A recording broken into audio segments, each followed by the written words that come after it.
It's not been much of a transfer window for West Ham so far, has it? I'm a lot more relaxed about that situation following the performance against Aston Villa than I was before it. I was sort of in a little bit of panic mode before it, but we'll get to that in just a bit. Where do we stand at the moment? Here's my understanding of the situation, and it is a lot of putting two and two together here. But we were interested in Brian Broby from Ajax. The player wanted to come to West Ham, and I don't know how much truth there was in the fact that he'd flown over. It seemed a little bit weird, right? That he was spotted sort of walking around London by somebody, and there was, I didn't see any picture. If there was a picture on social media, I didn't bloody see it. Because normally you would. Normally someone would say, look, there he is, and take a picture. So I find that weird. If someone's going to go to the trouble of leaking it on social media, you'll snap him, right? That's what you'll do. And the fact that was put forward as one of the reasons that he might be signing for West Ham is odd. It's not what West Ham do. West Ham fly these players over. They go to a small airport, a private airport. They'll go to Biggin Hill or something like that, and then they'll be taken in a West Ham car to the training ground or to the stadium or to David Sullivan's house to do some negotiations. What they don't do is sort of fly over to Heathrow, get on the Piccadilly line or whatever it is, and go and have a walk around Regent Street and do some shopping.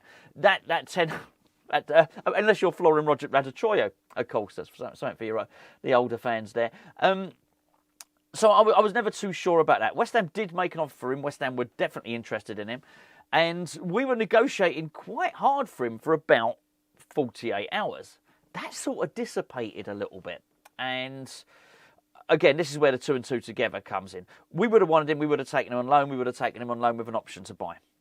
Ajax wanted the obligation to buy, and that's really as much as we know. Those are the facts as much as we can get them.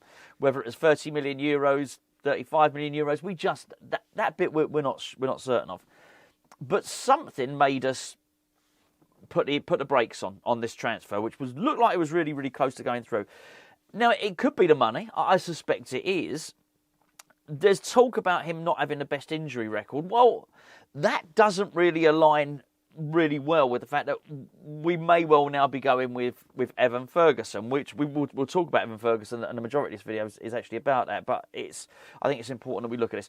Very much on the back burner is Andre Silva. Poor old Andre Silva. It was probably the first agreement that we got in this transfer window was that if we couldn't get anyone else in, we might be able to get him. I don't know why you'd sort of agree to such a thing. What sort of waiting or window if you were Andre Silva, just in case West Ham can't get the players that they want, and then, okay, you'll go over. Anyway, I guess money would be the answer. It is a bit of a weird one, though, with this, it has to be said. So I think Carl McCauley not just coming in, but being, it was very clear, Graham Potter was very clear, he's head of recruitment. Now, that is interesting because he's never done that before, right? Now, this is a new job. Obviously, he's not a million miles away from what his former job was, which was, a data analyst. But I guess he's now analysing the players, and then I guess he would then send the scouts out to go and look at them, and so on and so forth. I do wonder if he's come in and said, I'm not sure about this guy. Now, I have it on very, very good authority that the board got cold feet on the Broby transfer, and all you heard was not everybody at the club was convinced about him. Or not him, but this should be the transfer that we should make. And I think with that in mind, if you think that the club do have doubts, or some people at the club, it could be Potter, it could be McCauley, it could be anyone, but someone at the club has doubts, do you want to commit to £30 million? Probably not. And I do wonder if McCauley's come in at the point where Stuyton's gone out and said, right, do you know what, let's draw a line through this, let's just start completely afresh. Because as I said before, Ezekiel Benuzzi, that was very much a Stuyton pick. Looks a good player, we did bid for him. So I just wonder if we've drawn a line through it and said, right, let's not bother with any of that. Which brings us to Evan Ferguson. Now, the closer we get to transfer deadline day, the more we're getting linked with Ferguson. And we were always told that we had a chance. If you go right back, and whatever, you can go right back to the start of the month. We did a video on this channel. You'll be able to see it. It's got a big picture of Evan Ferguson on the front. we were very much told that Brighton don't want to do business until the end of the window. We were told it. Everyone was told it. Everyone knew this stuff, right? And I think at the time, there wasn't a great desire to wait until the end of the window, which again, I can totally understand. But if you look at probably the start of January, but even before Lopetegui had gone, we still hadn't. Maybe there was still a glimmer of hope that mathematically, if form turned around immediately, we might be able to challenge those top European spaces. Well, not the top ones, the lesser ones. We might be able to get 7th or 8th or something like that. I think by the time you get to the end of January, it's quite clear that's not going to happen. But I think if you'd have said we're going to wait until the end of the window, basically in December, at the end of December, we're going to wait until the end of the January transfer window, we'd have said, well, we're throwing away our opportunity to climb the league. Probably would have got quite a gruff response to that. So it appears that we have been waiting. I think what concerns me with Ferguson, and I'm going to read you a quote from the Brighton manager, Hersler, and what he said about Ferguson and Ferguson's injury in a second. Before I do that, can I please point in the direction of today's video sponsor, which is Surfshark. Surfshark are a VPN. Why do you need a VPN? Everyone needs a VPN, really. It's a way that you can encrypt and protect anything that you do online. Might be on your mobile phone, might be on your laptop, any number of devices.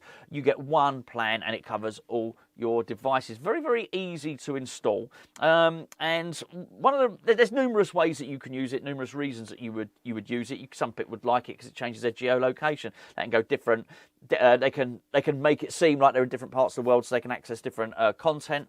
For me, one of them, pretty much the only reason I use it for is for protection. It does everything in terms of stops people looking at your internet browsing. That's really, really important. I mean, firstly, at home, you should be protecting yourself at home anyway. But more importantly, when you're out and about, if you're out in whatever, you might be out having something to eat, you might be joining, you might be using the restaurant's Wi-Fi, you might be out in a shopping centre, and you might be using the shopping centre's Wi-Fi or anything like that. Make no mistake about it, your phone is open to people getting data, and people are quite clever at it. If they can get your data sounds like a bit of an obscure term. It's your bank details. There's a lot of stuff on your phone that you don't want other people getting. We've got a great offer for you. Basically, on Surfshark, which is go and check it out. Links in the description below. Surfshark.com/HammersChat. It's HammersChat. It's a discount code, all one word. We're going to give you 4 months free, basically, and a 30-day money-back guarantee. Go and check it out. The link is in the description below. There's no obligation to buy by clicking the link, so just go and check it out. If you don't have a VPN, it's certainly something you might want to consider. Don't just take my word for it. Go and do your research. Go and do your search on the internet. Find out why you need a VPN, then come back and have a look. We've got a great deal for you there with Surfshark. Right, Evan Ferguson. Here's what Hersler said. He said Ferguson was out with a foot issue. Now, he's not even been on the bench the last couple of games. Was a loss against Everton. They beat Man United, didn't they? He's not even been on the bench. He said about his foot injury. He said this is not an easy issue. I hope it doesn't take too long. But I don't want to make any clear predictions or say anything because I don't know. We really have to go week on week. We hope that he's a good healer. Ooh, okay. So it's one of these mystery ones. He's not got the best injury record, it has to be said. I'm just putting that out there as almost like a word of warning. I don't want to get injured at all. And I quite like the player. I certainly am. I have a lot of hope and a lot more faith, I think, in what Potter is building.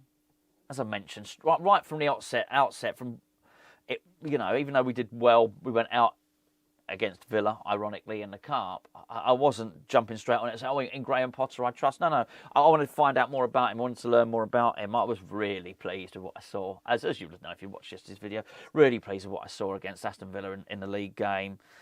I'm really sort of buoyed and enthused by what a lot of the players are saying about him. But again, there's still a bit of caution. I mean, I could quote you back reports and quotes from players who spoke like that about Lopetegui. In fact, I'll give you one now. Mohamed Kudus said he's absolutely delighted to have a coach. This is Kudus at the start of the season talking about Lopetegui. Absolutely delighted to have a coach who knows how to train people, who knows how to train right wingers.